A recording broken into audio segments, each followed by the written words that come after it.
aba mu nzu irimo ihene ariko aravuga mu bintu. Igitondo kimwe umusaza Excellence ajya muri Musanze aravuga ati nakundi bari kubyina igisaza cyabyo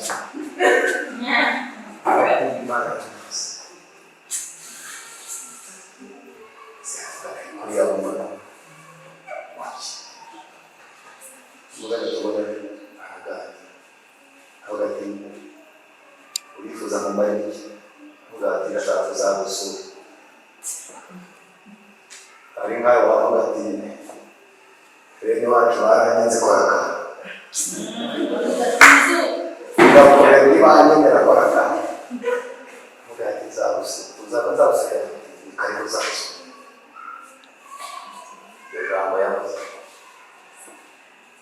meya ntiyasize abana ntiyasize umuntu waganiye n'umusaza azajya kureba umusaza ameze ati bamushakira imyenda yo kwambara azajya gusura umubyeyi bamushyira muri za modoka ziruka agenda aganira n'umusaza tugira ngo hari ikintu arabona tumutegerereza mu kintu ngo dusangira hagati twabona gisezana twabona kuna ile twabona gusa yambwiye ngo azagera igihe cyo kumusura kigeze kumwe ngo muzehe agasura abaturage avuga ati nzabaza umusaza ariko muzabwire na wa musaza nzamusura iryo jambo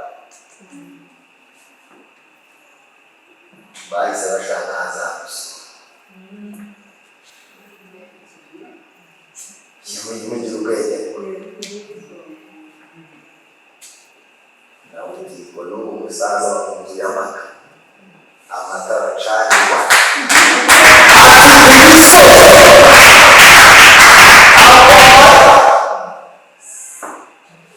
hari umutekano y'umusaza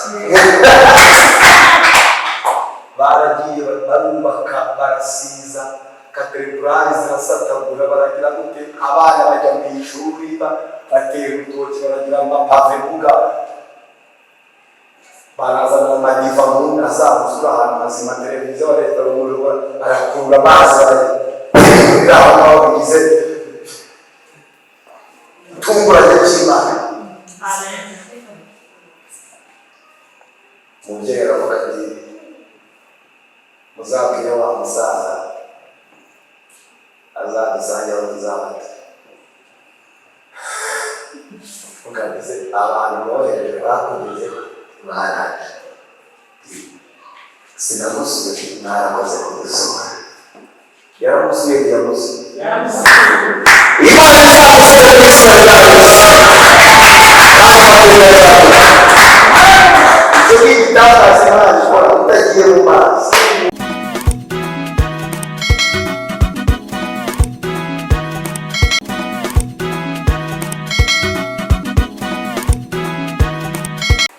ubutumwa bwa Yesu Kristo bwanditswe na Yohana turasoma mbere umurongo umwe wonyine tucumira umurongo wa mbere gusoma Yohana igice 14 turasoma umurongo wa mbere wonyine hanyuma tuze kuganira aho ngaho. Yohana igice 14 umurongo wa mbere bavuze ngo timuhagarike imitima yanyu mwizere Imana nanjye mwizere amen. Nabibwiye nitwa Mbabazi bashima Imana n'umwanya wo kuganira ijambo ry'Imana. Imana ishimwe. Hanyuma abaririmbyi baturirimbiye indirimbo nziza cyane nanjye nkunda kuririmba yafashwa n'indirimbo cyane. Turaganira ijambo rifite intego ivuga ngo kwizera Yesu. Amen. Kwizera Yesu. Hari igihe umuntu yizera abantu bakamuhinduka, niko muri ibyo yavuze. Ariko iyo wizera Imana, ko byagenda kose Imana ikugirira neza. Kandi kwizera iyo yaravuze ngo ni ukumenya ibyiringirwa udashidikanya ko bitazabura. Imana ifashe muze kumva tuganire ku kwizera Yesu. Hanyuma narivuze ngo abaririmba baturirimbiye, washikimu yavuze ngo Imana irera imfubyi n'abapfakazi niyo kwizera.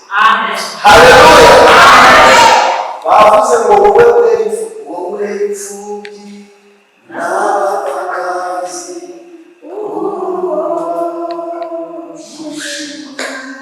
Imana irera imfubyi n'abapfakazi.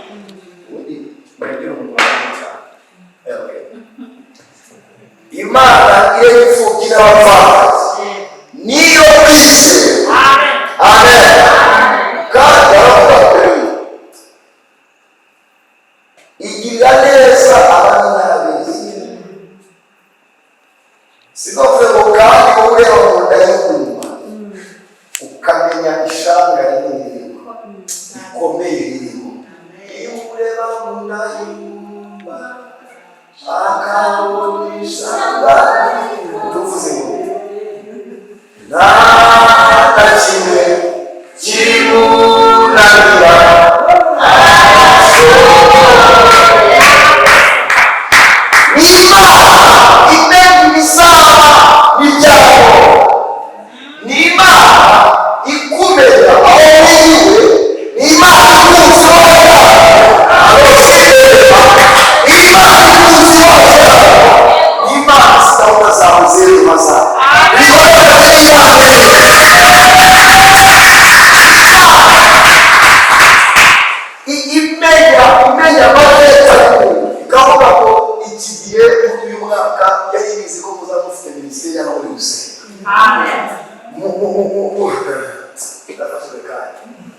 Mu byo bitandukanye abantu bagiye basimbuka muri kalendari y'Imana, yari bizi ko uyu munsi muzabona gusengera.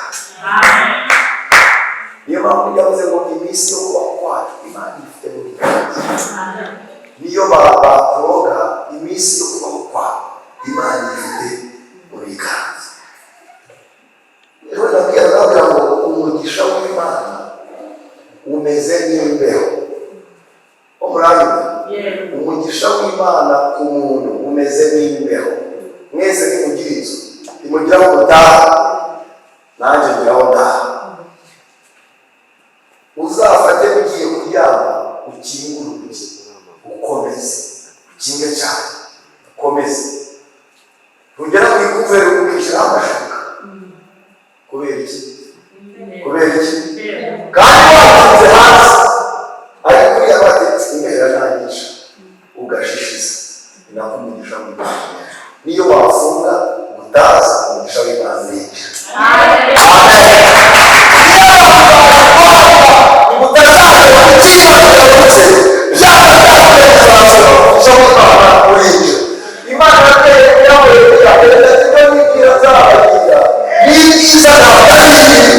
Umutima w'Imana umuntu waratse nimugoroba hariho ibyiza Imana izakugirira. Yesu yavuze aya magambo nimundebera, aravuga ngo nimuhagarike imitima yanyu.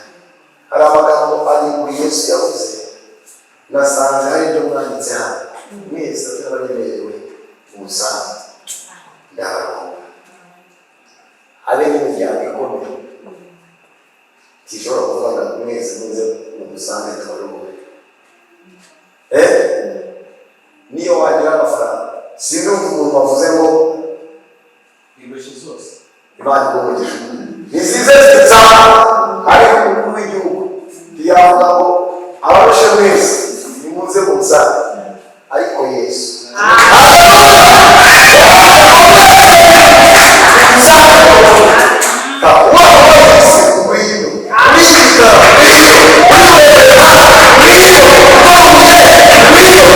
Amen.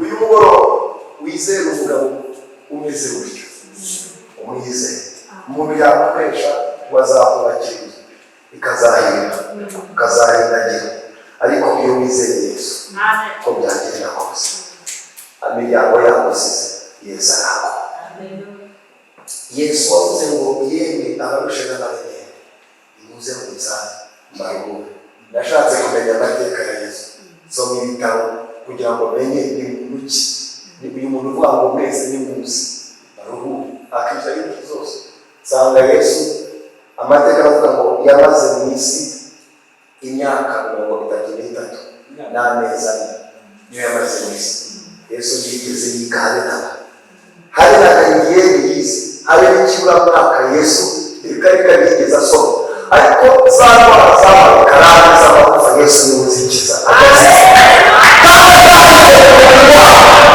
Yesu yize kuvurwa ntabwo Yesu yagiye ariko kuko wabashikanye Yesu ukora gusa ukaba muzima umutwe wawe urwaye byanze kwa muganga Yesu ukora gusa ukaba muzima ariko y'abantu iwacu hari umudamu mvuka murengere ngeze iminsi mikeya muri Kigali ndetse n'utushanye gusa muri Kigali muganga ndetse naho muri Kigali uwo mudamu yamaze imyaka 1 yaracitse umugongo no gufata vuba abase yashika baramuvura ngo itabi uzambe mu rugo byaranze niba atari ugusenga ubuzapfe ntabwo abadogiteri babyize gusa nasani byaranze ko bitaha aragenda ajya mu rugo aryama imyaka 1 mu rugo tujya gusenga Imana iravuga ngo nzamuhagurutsa ndamukunda Yesu umuntu w'umugabo cyane mujye mumwizera Yesu n'umuntu w'umugabo cyane yavuze ngo nzakora ibingibi abazabikora oyiranda avuga ibyo azashobora barivuze ngo ni mumwizere umuntu cyane Imana avuga ngo nzaguhagurutsa tugira ngo ni ibyo abahanuzi n'ibintu badasanzwe biramba kandi kugira ngo Imana ibikore papa ntabwo Imana ibikora abantu badahari batazagira ngo ni uko bamufashije n'imbaraga zabo n'ubwenge bw'abantu abana bagiye mu ishuri umugabo yagiye gushakisha yabaga muri korali yo muri Adeperi yumva saa 10 z'igitondo la service n'umuti turabaye mu nzu ibyo bintu byabaye aho yari aryamye mu nzu wenyine nta murwayi bose bagiye yari amaze imyaka n'abana yari amaze igihe kirekire imyaka 38 kandi bamugeze akiri umwana yari amaze iminsi arwaye Yesu mu gitondo kwizeye aramubwira yumva ijwi rimubwira ngo haguruka ujye muri bibaturi arebye ku ruhande asanga si umwana asanga si umugabo ubwo babanza rya Satani yumva irya kabiri rivuga ngo itama amafilime haguruka ujye muri bibaturi siko ndahaguruka muri ntabwo bikunda guhaguruka igitangaza cyaba yumva umutima turabana yumva uvugiye ku mugongo none rero wibahuje muzakubwira ngo bahaguruke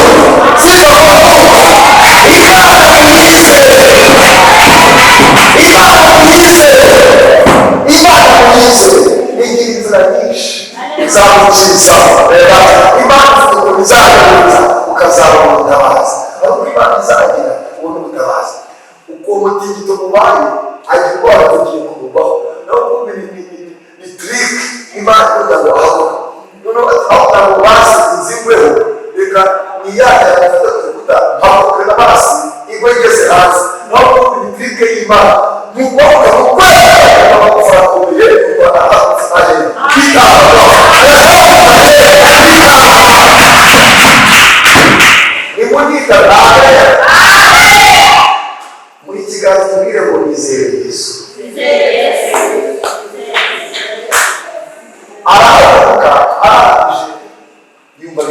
yumvise yumva amagufa yatatanye aracometse yumva birebeye agira ngo yumva amaze kurangira wamutinda turagiye aratambuka ngo birakunze yumva byataguye noneho ubabanza yagira ngo ari kuroba akora ku maso asanga inzozi ni ubuzima arimo arareba ajya ku muhanda agenda mu mujyi ajya muri bimantiri ku rusengero. Yesu utarigeze ajya kuvura indwara z'amagufa aramuvura. Yavuze ngo babwire mu mutima imitima yanyu izere Imana.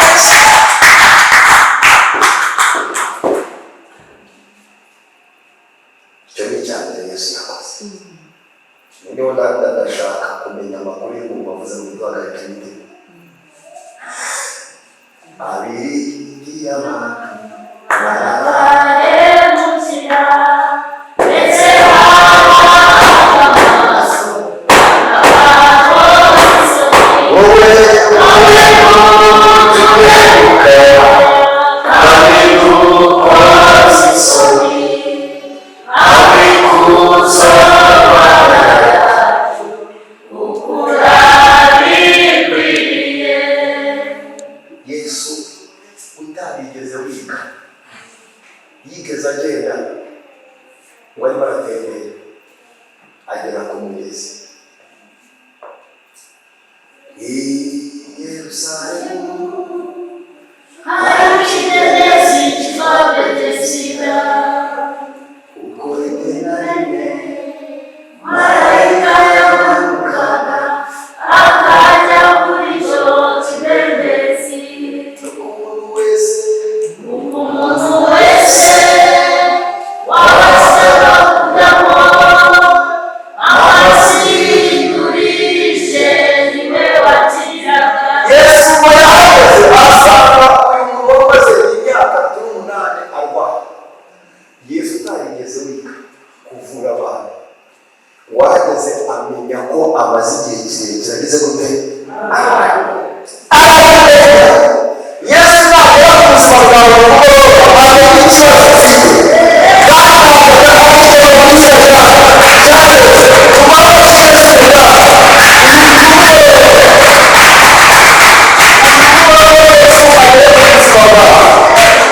amenya ikibazo ufite byaba ibijyanye Yesu amenya yaba Yesu amenya uyu mugore Yesu amenya ubuzima bwawe agira amenya ikibazo ufite.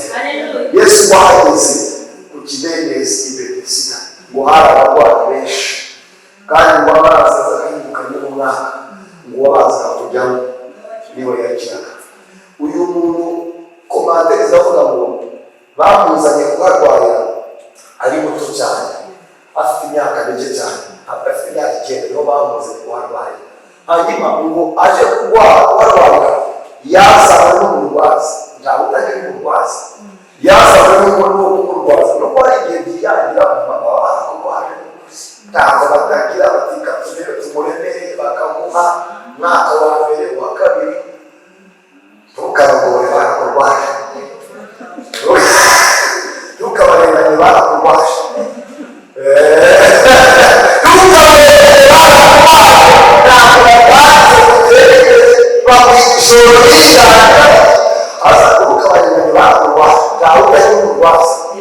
nawe wagiye ku kidendezi yajyanye n'uwo kumurwaza ngo amurwaza imyaka 9 ndavuga ati bakubwire aho bigeze vrema nta musore umusize hano wihangana abandi barahinze byareze ba Madalena twatangiranye gucuruza dore bajya kurangura Turuki na China amusore wihangane uyiriye Yesu azabasanga ageze mu Yesu azakubuzima bwawe ibyo barwaye baramwandikira uyiriye Yesu azabasanga ageze mu uyiriye Yesu azabasanga uyiriye Yesu azabasanga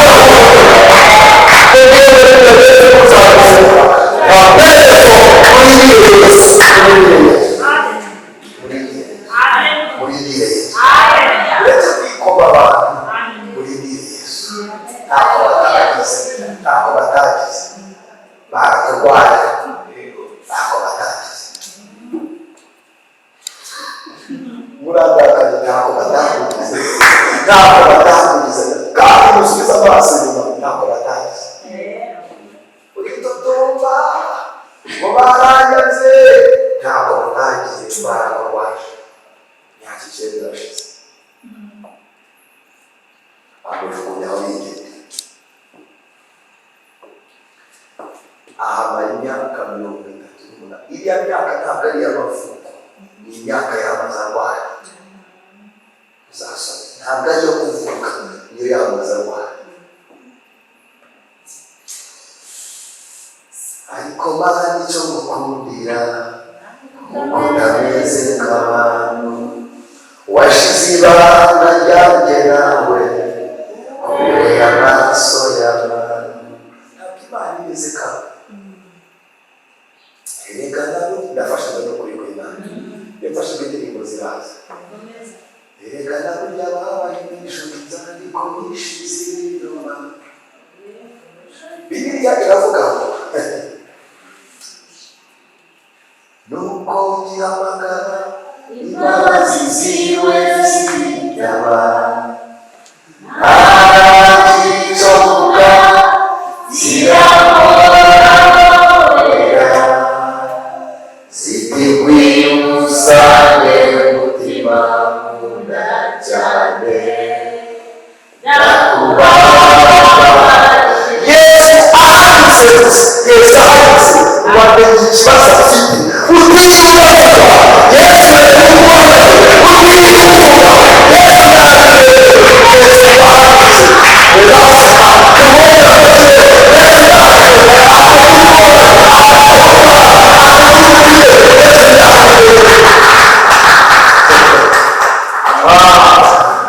kumenya umukiza bibereye ubwisha nishinaho uko nasobanura urukundo rwe narumvise rumoze ku mutima numva imbaraga nyazo zibora. Murahari mubwire ye gutinya umwami w'imwiza we umutima. Yesu ajya abimenya kubwira uravuga utavugisha induru. Yesu arabimenya amagambo yanjye utabaye shimwa Mana kuko n'amahoro. Yesu we wageze amenya ko amaze igihe kirekire arwaye. Uyu mugabo Yesu aramubwira ngo ubwire gute, urashaka kugirire gute uyu muntu? Niko yamubajije. Muzi ikibazo yamusubije? Yamusubije ikibazo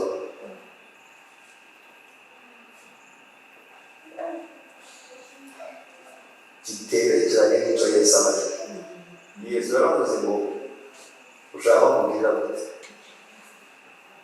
urashaka gukira? We yaravuze ngo simfite ujugunyamo.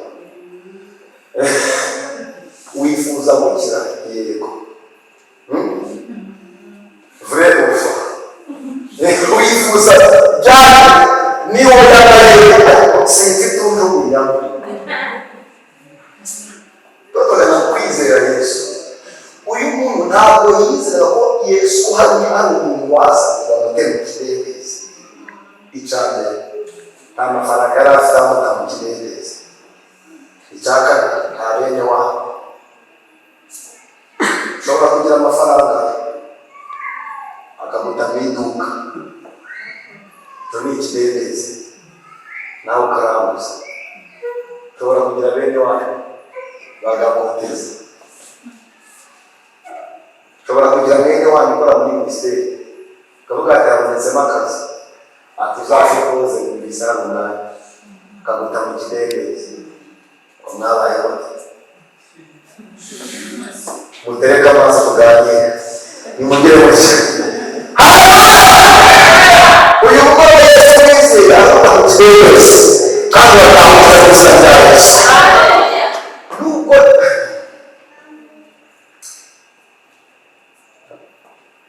Yesu aravuze ngo urashaka gukira, aravuga ngo simfite ujugunyamo.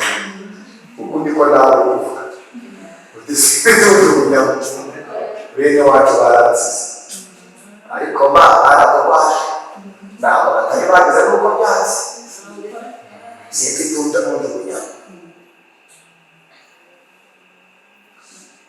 Twagiye gusaba akazi ahantu turi batandatu dutereka amaso twese ngo twagize dutereka amaso twagize tubageze baravuga ati jewe yaturaza niwe wambwiye ngo nzajya kose ugati kagende musuhuza kumusuhuza gusa amenya ko yahageze nibo bakaboneka twarataje simfite ujugunya ariko hari n'ijambo kimwe icya kabiri uyu muntu ntiyizeraga ko hari igitangaza cyamubaho agakira atagiye mu mazi. Umva ikintu kigiye kukubaho Yesu aragutabara utagiye mu mazi.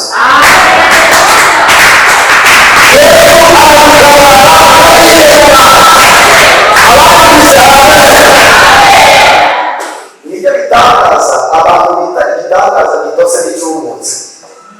Igitangaza gitose ku mazi icyumutse saba mu bikorera uburi bwawe utagiye mu mazi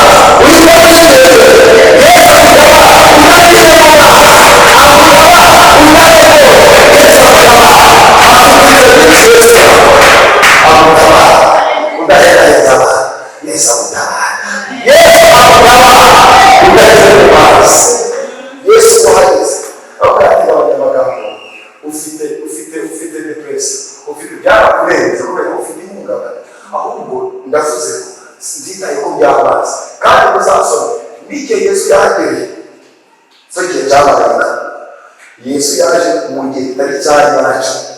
Yesu agirira yora ku buzima bw'umuntu aravuga ngo none ikorera uburika igitangaza cy'umunsi utagiye mu mazi. Abandi bose bakiza bagiye mu mazi kubera ko Yesu ahageze.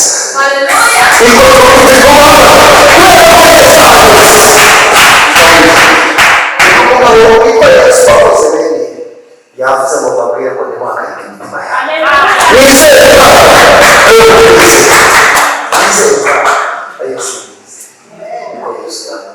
ubabwire Yesu wakoze iki uwo mutipe cyangwa se uwo muntu wayikorera kandi ngo bwari bukihumurize ndagira nsenge bwari bukihumurize imyaka 30 ajya matera byimaze kugira ko muri abakire niba ujya kuri matera imyaka yose uyijyana ahitamo batikabiri yari amaze imyaka 30. Yesu aravuga ngo ikorere buri kambere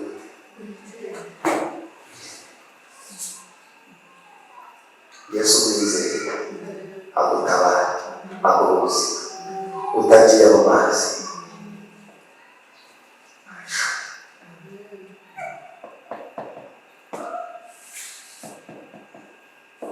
Utabarwa n'Imana utagiye mu mazi bibabwira iwacu hari umusaza mu Kinigi turasenga Imana amubwira ngo nzamusazisha neza.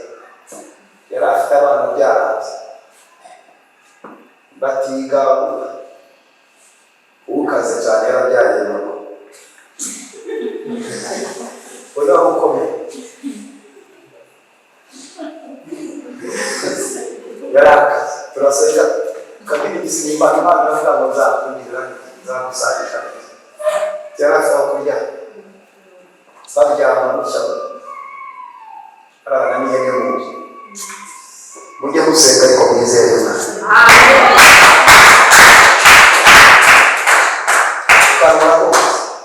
Imana izabagira neza.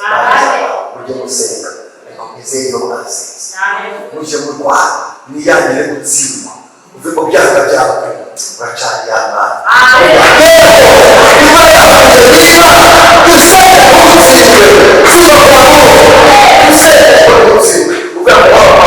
Urima byabo urima imiryango yacu urima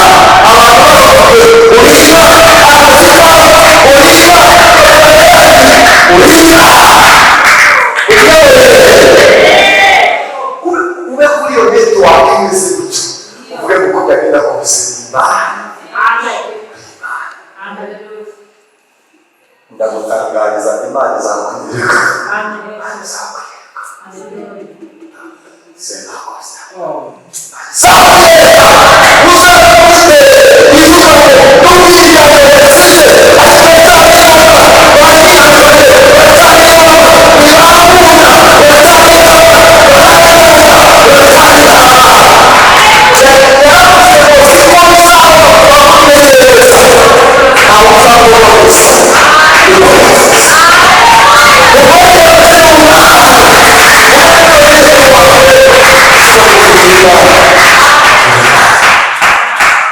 Muhore ubwiye ngo ntukere gutsindwa.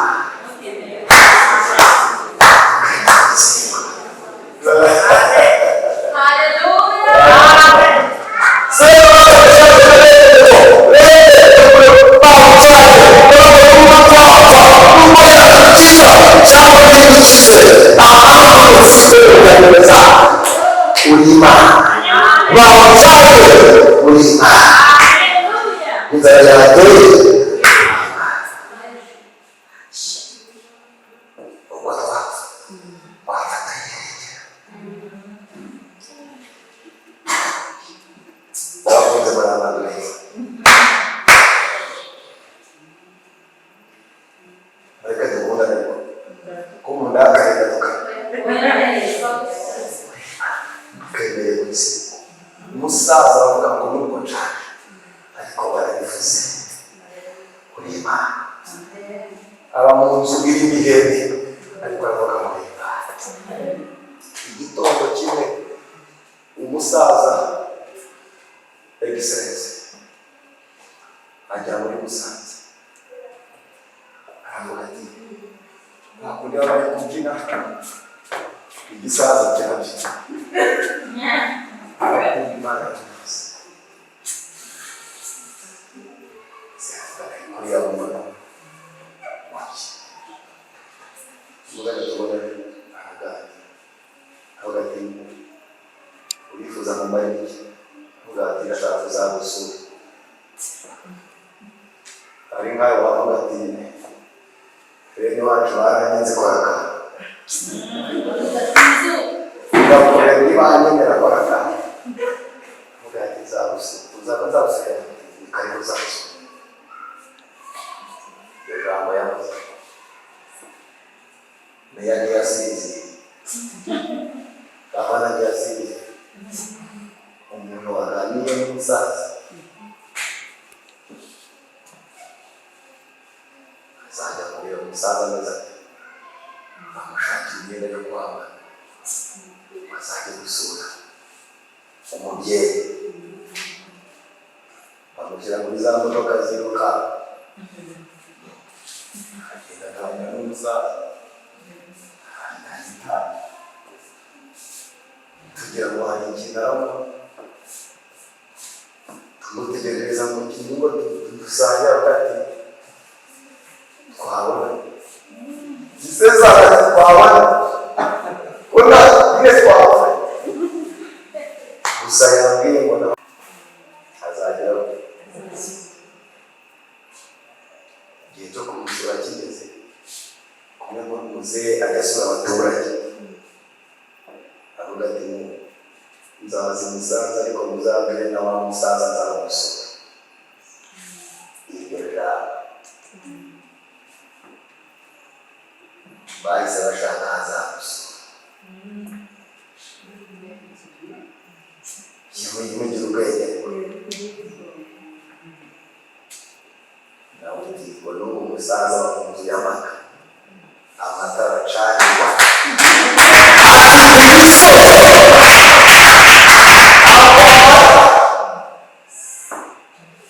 hari umutekano y'umusaza baragiye barubaka barasiza katedrali zirasatagura baragira gute abana bajya mu ishuri batera urutoki baragira amapave mbuga barazana amadiva mu nda azamuzura ahantu hazima televiziyo bareta rumuriro barakurura amazi baragirira aho ngaho bigize itunguranye cy'Imana.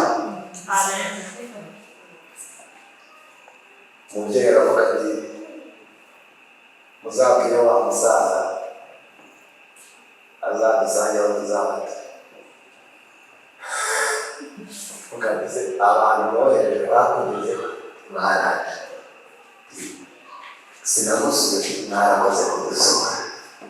Yaramusuye yamusuye Imana izamusuye n'izina ryayo.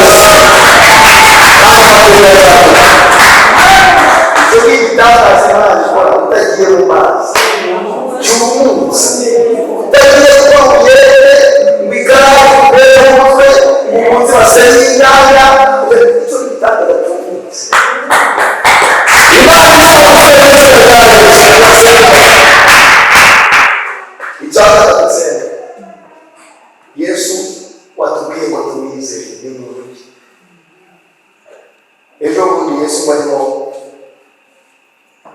ari Kaperinawumu, Yesu amenya amakuru ko mu mudugudu witwa Inayini hari umupfakazi, kandi umupfakazi ko mwaraka hari umupfakazi, kandi umupfakazi umwana arafitanye ikinege, kandi umwana yapfuye. Sifa kwa Mungu. Sifa kwa Mungu. Imundera Yesu waraje imundera aravuga ngo nubwo umwana yapfuye ntabwo ndibengere ko bamushimura, yego serikali bayiteguye, ariko navuga ngo imundera mwireba telefone imundera iyo muzamuze iyo telefone muzirike, aravuga ngo sinjya kumwana bamushimura. Hari Imana itajya yemera gukorwa n'isoni. Ubu Yesu nababwiye ngo mwizere, ntajya yemera ko mwana Yesu umwikomezeho. Kuva i Kaperinawumu ujya i Nayini ngo hari iminsi ibiri kugira ngo uhagere. Umugore arimo arasenga bavuga ati Mana narakwiringira urabizi, urabona gutwara abana, kandi umugabo wanjye yarapfuye, uyu mwana napfa baranyirukana mu mitungo yabo, ndajya kugasi ndasembera ndanezerereza, kandi bavuganye nanjye twara abana siniyanduje, sinakoze ibyago n'amaso y'Imana, unabana. Bacukura imva, umugore ari guseka, bati mugire fata umuziki kuzikane mu ruganda tumushingure. Ibyo byarangiye ndatwara munsi y'urugo, babatangira baje bano gutaka, ndatwara munsi y'urugo, bati nzatwara byashaka rero runaka, bati nzatwara amasafuriya, dore ko abagore bakunda kwiryoha, ndarera muri biriya bisuderi bizima. Ariko Yesu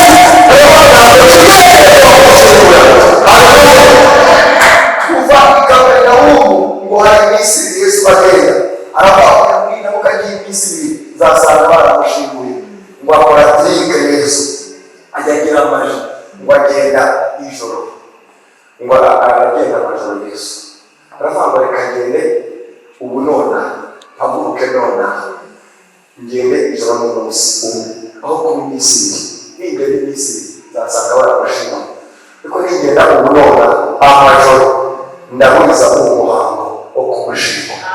Yesu agiye amajoro ku buzima bwawe utabara, ari umuhango Yesu agiye kuzaho udasize. Impamvu utamba Yesu yagiye amajoro, impamvu utasabye Yesu yagiye amajoro, impamvu uterekana Yesu yagiye amajoro, kandi uterekana Yesu yagiye amajoro. Azakomeze aho Yesu azakomeze agenda amajoro ku buzima bwawe. Niyo mpamvu bakoze bikirangira baramwambarira burya ntibakubise Yesu wagiye amajoro, impamvu bamushatse ka Yesu wagiye amajoro. Narivuze ngo mwizere, umuhagarariza imitima yanyu, mwizere Imana, mwese mwizere Imana. Yesu wahageze asanga abantu bikoreye serikeri biri ikimba, asanga bikoreye ikimba bagiye gushimura. Imva bacukuye bari bati nimwihutishe uwo murambo tumushimure, nimugire va tugiye gushimura. Yesu wahageze mu nzira barahura mu nzira, ubundi Yesu aravuga ngo stop, nimuhagarare. Bagenda bari mu mashini gusa, abwira abari bikorera abantu nimuture hasi, nimuture. Baratura. Yesu ndamukunda cyane. Ngo yegera uwo mugore abanza yamubwira ngo wirira. Yesu agize umutima w'irumuri, abanza yakuhumuriza. Wirira. Yesu kiba aravuga ngo twese kubyuka. Iryo jambo Yesu yavuze wari wapfuye ngo arabyuka. Biravuga ngo Yesu aramuterura bamuhereza nyina. Yesu ibyawe byapfuye, Yesu abizure. Yesu arya Yesu. Mwakira ijambo rye.